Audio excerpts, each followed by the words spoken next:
Hey, and welcome to Matt and Jess TV. I am Matt Roast here with Jessica Bunbun, and this is our From Season 3, Episode 9 reaction and review. How's everybody doing out there, Fromville? Are you starting to be confused that, I may not actually be Matt Roast at all. I may actually have all of Jade's memories are somewhere within me, and at some point during this video, I'm just going to start screaming and growing a very big bushy beard. Yeah, it's this episode seemed to give us a lot, but it also gave some confusion on, is Miranda and Tabitha the same person? Is Tabitha somehow tapping into Miranda's memories? Like something is going on here where it feels like the Matthews family in particular is starting to tap into other people's memories. There's a lot of just really fascinating directions that the show can go in about this. I mean, we've seen a million different theories that are out there. I think, as silly as this is going to be to say, I think this is going to be both simple and yet also complicated at the same time, where I think there's a relatively simple basis for what may be going on to these people in the town, but how it's actually utilized over the course of the show, that's going to be complicated just because psychologically everyone views the world around them differently. Everybody views their own memory differently. So when you kind of throw in there the idea that they may be inhabiting other people's memories as well, that's also going to produce a lot of problems. But before we get too much further into that, make sure you hit that subscribe button because we are here every week talking about From, theories, reviews, all kinds of cool stuff. And we are also now covering Silo over on Apple TV. The premiere has already aired. It was excellent. It's so good. If you're looking for another show now that From is starting to kind of wrap up, we only have one episode left. You are looking to dive into another really great, dark, gritty thriller. Silo is the show for you. So hit that subscribe button and stick with us. And you guys can support us even further by joining our Patreon. We have a link in the description below there. There are exclusive video reviews coming of Dune Prophecy, which is premiering on HBO and Max this weekend. We are very, very excited to dive fully into that world. We hope you guys join us, and thank you so much to everyone who has supporting us there. All right, let's dive into Julie, Tabitha, Miranda, and all these connections that are coming together now, because Julie seems mostly fine after her time traveling seizure, but what was great about this episode, the thing that I actually just love the most about it, is how much information people are sharing with each other now. Finally. Like actually coming together, sharing information. Fatima is missing. Let's get together. Let's all talk about stuff. Julie is telling her mom what she saw, where she was, what was going on in the caves. That she's not just seeing things, she's being somewhere. So let's talk about the time travel of it all. Is this going to be the catch-all for the show, that it's just time travel? Okay, I am about to pull out a sword to battle everyone in the comments. Oh, all right. Okay, I've got my hard hat on. Everybody get your hard hats on here. Let's time travel. Not only am I getting a sword, I'm going to pull out a Buster Sword from Final Fantasy VII, because I am about to introduce a concept known as the Cloud Strife theory of Julie. Now, I'll explain myself because there's probably 1% of the audience that is as big of a Final Fantasy nerd as I am. But it makes sense. Trust me. Okay, I don't necessarily think that there is time travel going on this show. I don't necessarily think that Julie is time traveling. And one of the biggest reasons, other than just that I don't want the show to do a lot of time travel, I don't need that. You don't need her to be Doctor Who? No, I do not need her to be Doctor Who. I do not need this show. It already has enough similarities with Lost. It has some people who worked on Lost. We also don't need time travel on here like we had in Lost. What I think is more interesting, and it also kind of ties more into what's going on with other people, is that Julie is actually seeing memories and experiences of someone else and she is believing that it is her in that position. And this is very similar to a very important twist that happens, and I guess spoiler alert for people who haven't played Final Fantasy VII, that happens to Cloud Strife on that game, where he thinks that he is doing very specific things and being this hero. And yeah, he was there for a lot of them, but he's not the person that he thinks that he is. His mind has been corrupted and he's seeing himself as someone else. And I think that's what's going on here with Julie. And one of the biggest clues that to me is here is that we had this scene earlier this season with her and Fatima where they're sort of looking over the whole town. And yeah, you can say this was a callback to season 1 or earlier on when she first got there, but it's also like, okay, if that's the case, why are you giving us this again? I don't think there's any reason to give us that scene again unless Julie was not actually there in this iteration. She's actually remembering a scene with Fatima saying this to somebody else, and that is another little breadcrumb that she is kind of experiencing Fromville through different eyes, which lo and behold, other people are. She's just not able to psychologically get to the place yet where she is actually visualizing the real person that was there. So it's kind of working differently, like I said, for every single person who is in this town. Yeah, and I mean, that connects then also to Victor, where he thought that it was Jasper that he saw that was speaking to Christopher, when in reality he was seeing the boy in white talking to Christopher, and that who people are seeing talking to whoever or interacting with whoever is not exactly what they're seeing.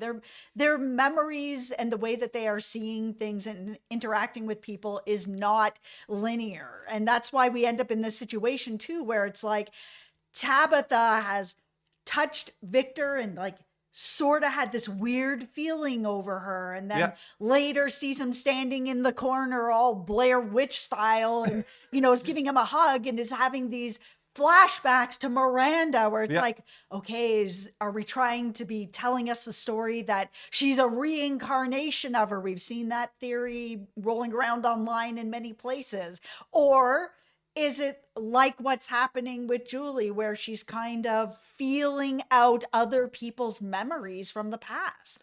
And to me, I don't necessarily think anything as linear and direct as, oh, X person is directly reincarnated into Y person. And I think my biggest argument for that is what's going on with Julie, just because of the timeline there. It's kind of a little bit weird then that, okay, while Julie is there, she's having some sort of like reincarnation cycle going on in her head where she's suddenly seeing the images of somebody else who was there previously and died along the way. I think it's just getting a little bit too complicated to think that reincarnation is working on that particular scale. Now, do I think it's possible that this town is producing something where every person who arrives there, or even before, one way or another, they are linked spiritually to somebody who was either there before or there now or has existed at some other point in the history of Fromville? Yes, I think that is very much possible. It's just time travel in particular is just way too complicated, but beyond that, way too powerful, because if Julie could ever harness time travel, she could just go back and make sure none of this stuff ever happens in the first place. It's just sort of like, what's the point of that? It makes you have to explain way too much.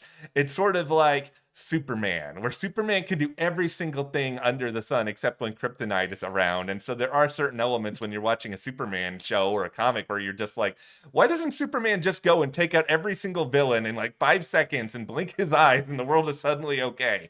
No, it feels like they have too many different elements that are going on the show this season in particular. If we have Julie time traveling, we have Tabitha being reincarnated as, herself from Miranda, but you also have teleportation through the trees. It's kind of like, well, where's the line of it that it sort of starts to kind of make some sort of sense? Like, because we also have the monsters, we also have Fatima, who's a vampire at this point, drinking blood and growing a child. It's like, there's so many things that are happening. And some of these supernatural things that are happening don't feel like they would connect with other things that are happening. I don't feel like you're going to really have reincarnation, but you're also going to have time travel and you're also going to have teleportation. It's kind of like pick a lane and let's get into that lane.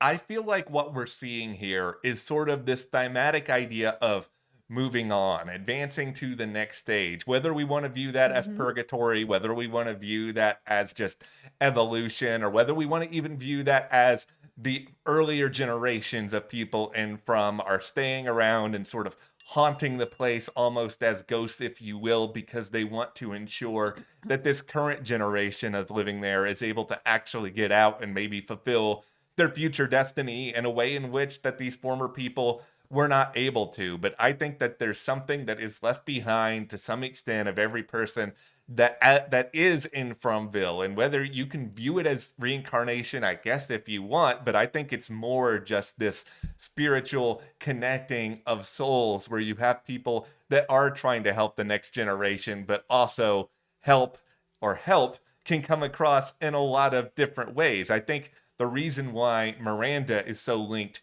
to Tabitha and why there's that connection there is because they're both very maternal people in a way. They're both sort of caring for these other people, and that's why there's this connection that's kind of intrinsically there with her and with Victor. I mean, we've even spoken with Catalina about that how these two characters, it really makes sense that Tabitha is Miranda when you sort of go back and you think about all of this. But you also kind of think then, okay, well, then why is Elgin seeing the kimono woman? Like, what do these two people have in common? Well, both of them seem like they very much don't have a place, but it feels like the kimono woman is trying to show Elgin something. It may not be something that he understands, but we are sort of seeing now that he thinks that there is a rhyme or reason for this, and that there is sort of some purpose as to why this person's memory is impacting his present. Right. And it feels like Elgin is the new Sarah. And it was interesting actually to see Sarah get some of those voices back, because Sarah, season 1, had these voices that were telling her to do things and kill people, and that they would let everybody go and everyone would go home if she did these terrible things. Now this is happening to Elgin. Oh, if we feed Fatima blood and this is happening, you can all go home, sort of thing. It's the same thing that's happening. And it's very much targeting more innocent people. You know, Sarah was this person in the community that everybody loved. She was a really helpful person that, you know, just wanted to be with her brother and help the community and hang out. But she really wanted to help everybody get home, and it really got into her head. And Elgin is that same person where he's just, you know, a fun guy with his Polaroid and dressing up and having fun time. And he's this innocent that's now at a point that he's drawing his own blood and feeding it to another person. That it's the same thing. Oh, I can help everybody get home if you do this thing. If you help me, I'll help you, kind of thing. That it all is starting to like really connect. That's why I found it was interesting that the voices this time around actually helped Sarah and let her know something important. That it was like, okay, Fatima's missing. She's being held against her will somewhere, but you guys aren't going to make it in time. And we've been saying the past couple of videos, like, I don't think Fatima's going to make it out of this season. I do think that they are going to kill her off, or somebody else trying to help her, whether it's an Ellis gets down there at the last minute and something happens to him, or, oh my God, please not Boyd. But don't even throw that into the universe. But I feel like this Fatima dying is going to circle around and tie into episode 1, where they basically, the monsters told Boyd, we're going to break you. You said we can't break you, we can break you. That everything that happened with Kenny's mom was just the beginning. If they're able to hurt Fatima in a way where either they kill her or turn her into a monster, that is going to break Ellis, which is going to break Boyd. And we know that this town, or the dark forces in this town, want nothing more than the continuous suffering. Because I think if we're going to go down this sort of, I don't even know what to call this now, this ghost story idea of From, where everyone is just haunting this town, and as explained in the movie Casper with Christina Ricci, from when was that? Like the late 90s? The only What a way, pull. listen, I watched that movie a lot when I was a kid, I have and not seen that movie. ghosts all have unfinished business, and you have to resolve their unfinished business before you can move on. But in order to really resolve this town, everybody's unfinished business needs to be settled. And the reason that this is all really coming to me right now in the middle of this video is just, you mentioned Sarah, and this is one of the problems that I have with the idea of direct reincarnation, where why would somebody then reincarnate or be born into Sarah and then be having her try to kill people at one point in the show and now all of a sudden be helping everybody? It doesn't feel as simple as just a direct one for one. It feels more like there are spirits that can attach themselves to you, but can also move around and can kind of be mobile. Maybe some are connected more to some characters than others for very specific reasons. Maybe others are kind of constantly in battle with each other. The only thing that we can really discern here is that these spirits, to some extent, do have a gift of foresight because they're able to, come out and connect with people like Tabitha from things that were happening even long before she was in Fromville, where she was able to see them. Like, that's really the biggest quote unquote supernatural quality of all of this. Yeah, it just feels like this show is about transitioning into something new. Yeah. Like everybody who's come here was, Boyd was going to be retiring and Jade has sold his business and moving into something else. Like it's all, everybody that's here, Tabitha and Jim were getting divorced and moving into this next part of their lives. Everybody is at a crossroads in their life, and then they end up in this town where they all have to deal with what they were at a crossroads in their life about.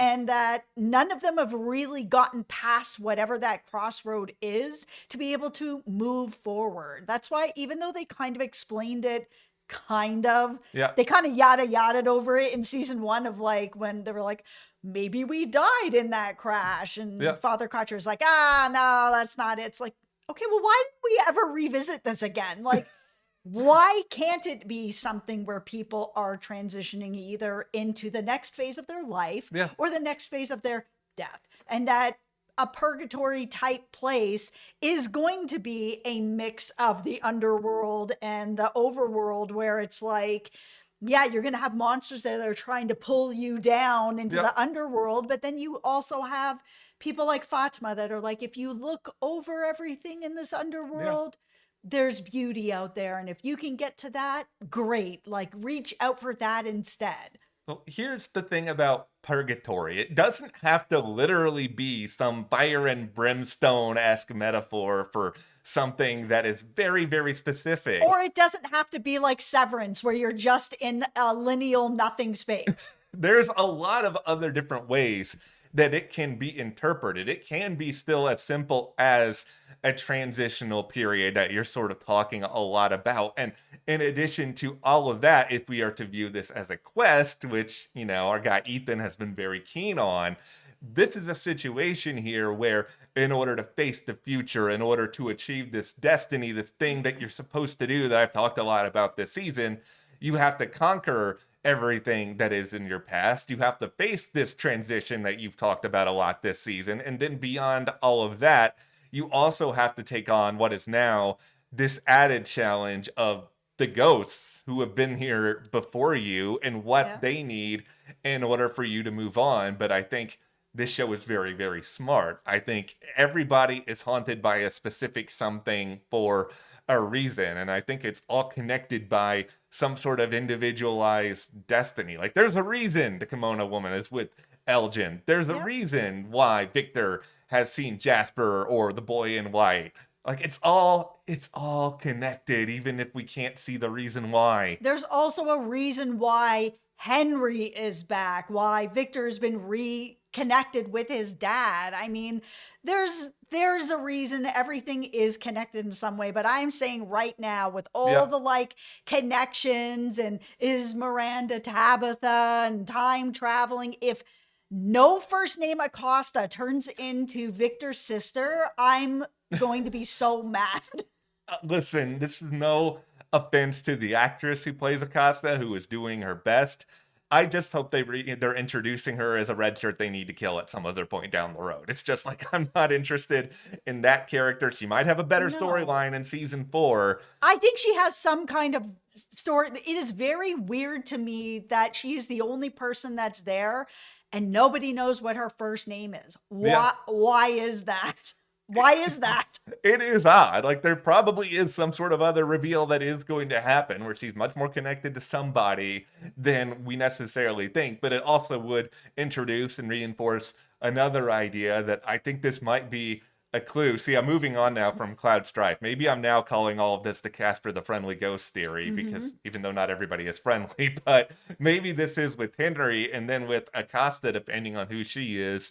These are literal living ghosts that are moving around in this town now. Like, this is a ghost of Victor's past, and Henry, somebody who he never thought he would ever see again, and it's haunting him. But the other, just like there's misnomers for purgatory, there's also misnomers for ghosts. Who says that haunting is necessarily bad? Like, I'm not a believer in ghosts per se, but I want to think that if ghosts were out there, some of them may just want to hang out. Like, some of it may actually be like the CBS show Ghosts, where those ghosts are just kind of chilling and you hang out with them. Well, maybe all the ghost answers are with Fatima in the hatch that she found, because we all know that this show is done by the same people that did Lost. But the minute that she like uncovered that hatch, I was like, I better not see Desmond in a washing machine down there. I'm going to be so mad. Like, there are some things that are happening this season that feel very much like Lost. And I understand in a lot of ways, because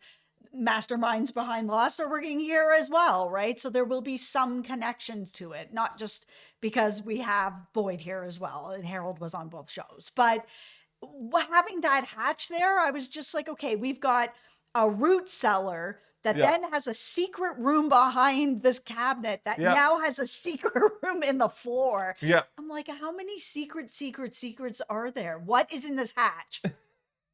First of all, this hatch is another bit of evidence that they can't do time travel, because you guys have already done another Lost thing in this particular episode too. I am fine if Desmond is there. Desmond is my guy. Right. Make your own kind of music, Desmond. Okay, no. No, seriously though, I think what's going on with this hatch is sort of a metaphor for how we're all supposed to view From, where we think we have it figured out, but there's another layer, and there's another layer, and there's another layer inside of that, which is why it would be easy to say, oh, there's time travel, or oh, this is all purely reincarnation, when it's like, okay, there's actually another layer that's deeper than that. There's something more that's going on here. And I think we're kind of seemingly in the room where all of it happens right now with Fatima, but whatever's in that hatch, that may explain why it happens. I'm just finding it also very interesting that the kimono lady has more of a physical presence than a lot of other stuff. Like, we've seen Jade see Christopher and see Jasper and see all kinds of stuff, but never has not with him, but it's very rare that we're actually seeing, outside of the monsters, some vision that someone is having where this kimono lady is actually on top of Fatima, that's actually covering her mouth and stopping her from being able to call out for help while people are there. Like, we have seen very little of that outside of the monsters that are killing people. But in this type of scenario where it's like, oh, here's a voice telling Sarah to do whatever. Okay, well, we haven't physically seen anybody do something like that. You know, we haven't seen Christopher physically doing something to Jade or anything like that. And here comes the kimono lady who has seemingly touched Elgin on the shoulder, but not in a way that's like held somebody down and covered their mouth where they can't scream. Is this actually happening? I think it's something about that room, and that's why this room is so special, that the distortion that is there between reality and fantasy and the ghost world may actually just be so strong that it's enabling the kimono lady to do what she's doing with Tabitha, where whatever she thinks is going to be done here. I mean, we've talked a lot about, you've wondered about, is Fatima becoming a monster? Is she creating a monster? Like, whatever's going on here, kimono lady may actually be a force of evil, and this is just the one place where it can be concentrated. Or the kimono lady may actually be something similar to what Elgin thinks at this point, where Elgin thinks this is happening for a reason, but it's not something anyone else would believe. And maybe the kimono lady, for one reason or another, doesn't have the capacity to actually relay what is really going on, or because there's so much fear associated with it that Tabitha or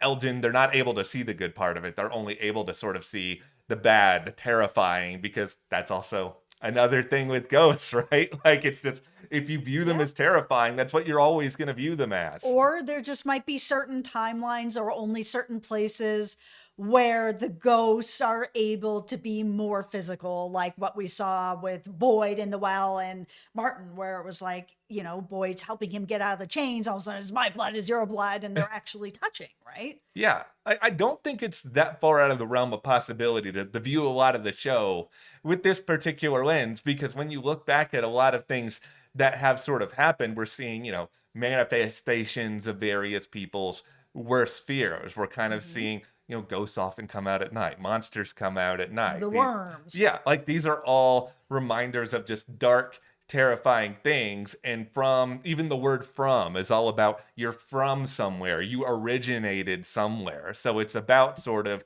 the origination of things and how to tackle that and how to get to the other side of it. So let's talk about Jim for a second before we move into Victor chopping down that tree, because that was pretty serious too. But Okay.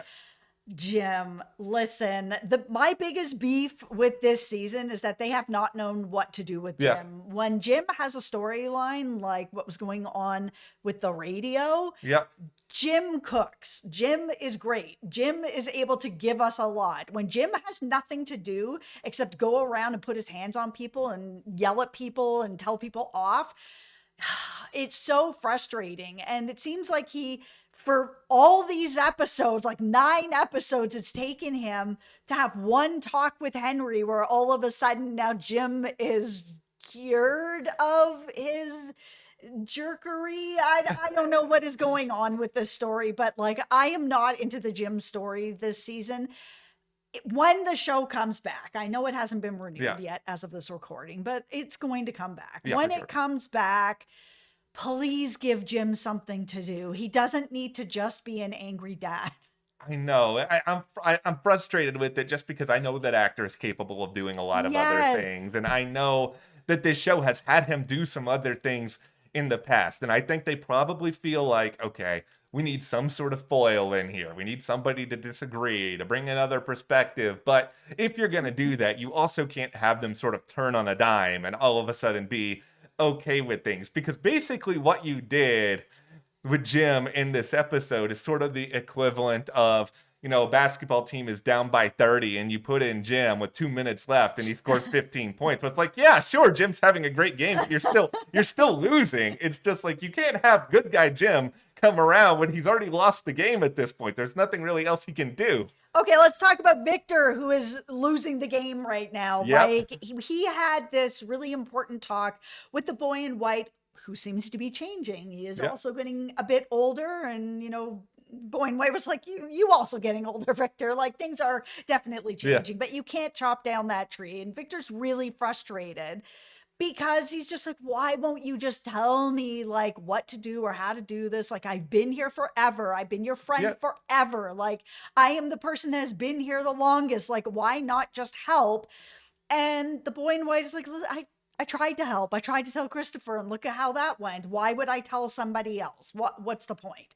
I think there's a lot of different things that are going on with this boy in white at this point. I think one of it, I think he believes what he's saying about Christopher, but it's also, who's to say that the boy in white is even fully intact of every single one of his memories at this point either? Because, I think if we all as human beings tend to forget things over time, like, why is that any different for a ghost, a spirit, for anything else? So he may not have all the full answers anymore. He may just be trying to guide Victor in the right direction. I think he knows that Victor's a force of good. I don't think he's trying to, screw over Victor in some sort of way. I also got to say, though, hats off to the From producers. this is the best way to explain the idea that, your actors are getting older and you can't have just like a kid the same age running around as a particular character forever.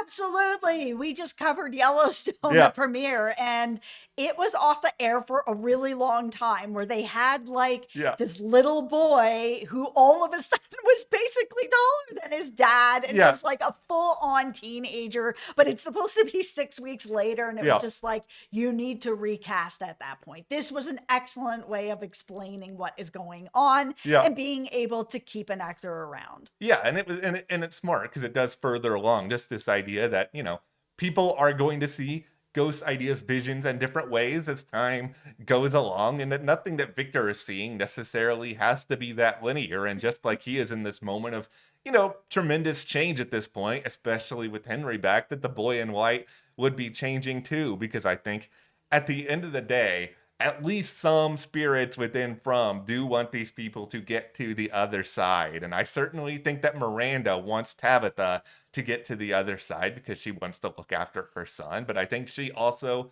spiritually would like to move on from this place that she has been for so long. Absolutely. So we saw Smiley actually killing Miranda, which is something that I had been waiting to really know about because it's TV land. Yeah. No body, no death. Yeah. And there are faraway trees and there's all kinds of stuff. So for a long time, I just felt like Miranda probably got out and just never came back. And that maybe they had just left a body there behind to stop people from looking. But nope. It turned out that it was Smiley this whole time. It was so nice to see him back. I feel so weird saying that. But like, that actor and that particular monster just gives me the nightmares. And when I'm watching a really good horror show like this, I need it. And it's like, no offense to any of the other monsters that are there, because there are some pretty good other creepy monsters, but nobody is Smiley. Nobody. Smiley is number one. I think Nurse Monster is number two. Those are the two I remember the most prominently. I have to say, though, in general, one of my favorite moments of this entire last few episodes with Boyd is Boyd just completely like telling off a monster at one point. Okay.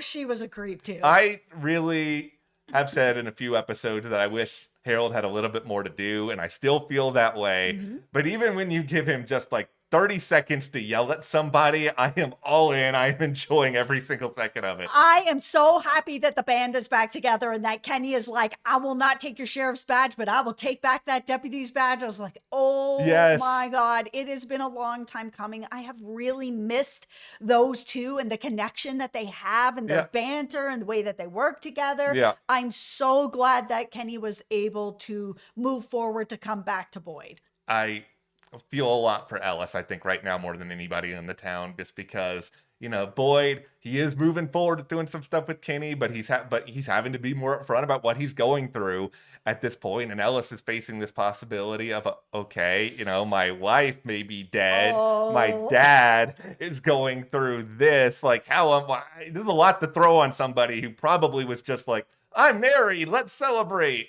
Oh, no. I think that Fatima's going to die. Predictions going into the finale that Fatima is going to die. It is going to break Ellis, and that is going to break Boyd. It's just this episode in particular, and Donna remembering like Fatima's anniversary and how much everybody loved her, and this really special, hopeful spark that Fatima brought to Colony House and brought to the town, and every person that she touched, and how special she really is to everybody. And now that Fatima is missing and what's been happening to her, and if she dies, to lose Kenny's mom, who was also this extremely special person that, was running the diner, keeping everybody fed, keeping everybody together, a mother of this town. And then you're going to take away Fatima, who is a positivity, beacon of hope for people. Everyone that meets her is, really touched. The minute that they brought that in and they brought back that flashback, I was like, oh no, Fatima is gone. They're killing her. This finale is going to make us probably shocked, probably excited, but also very, very angry. And I am going to throw the Fatima part of it into the part that will make me very, very angry. The other thing that I could see happening that would really, like really break Boyd is if Fatima turns into a monster and kills Ellis. And then Boyd is just going to be broken because then Fatima is lost to the monster side. Ellis is gone and Boyd is just in a void. This storyline is coming together to come full circle to break him, just like the monster said they would. I kind of hate that you might be right with this just because I don't want anything to happen to these two, but I think you're right with it because it's brutal, but this is a brutal show. Yes, it is. And, I know not a lot of people out there seem to like Fatima, at least per our comments, but I really like Fatima. I'm going to be really sad if she ends up going, but yeah, they're going to kill people off in this last episode. I mean, we have to buckle up. Yeah, absolutely. We have to have our hard hats on. This is from people die on it all the time. Yep. They are very unafraid to kill people off. Well, now that we have talked about possible deaths, ghosts, video games within this video, be sure to hit that subscribe button so you don't miss anything else on From. The finale is a coming. Also, check out our coverage of Silo, which is just starting. So we have one big high concept show leading into another, and you can support us further by joining our Patreon. We have exclusive video reviews there of Dune Prophecy. We don't want you to miss those. And thank you to our patrons for your support. Thank you. We'll see you here next time.